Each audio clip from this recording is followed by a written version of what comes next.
মাহিন্দ্রা 605 নবো 2021 সালের name plate, 21-এর 12 মাসে delivery,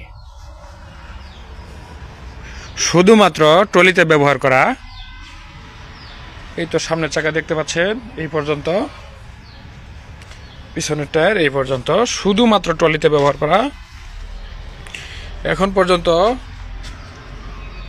পিটিও শেপের কভার পর্যন্ত খোলা হয় নাই, লিপ কভার খোলা হয় নাই, ইঞ্জিন খোলা পড়ে নাই, শুধুমাত্র পাম্প এবং ক্লাচ প্লেট খোলা হয়েছিল। ফুয়েল পাম্প এবং ক্লাচ প্লেট, হাইড্রোলিক পাম্প এবং কি যাবতীয় যা কিছু আছে কোনো কিছু খোলা পড়ে নাই।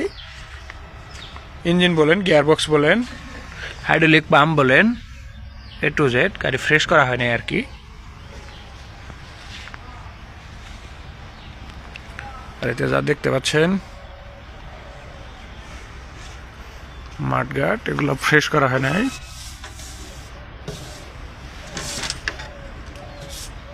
একদম ফ্রেশ, মাঠঘাটের উপরে রং পর্যন্ত উঠে নাই, এইটুকু হয়েছে।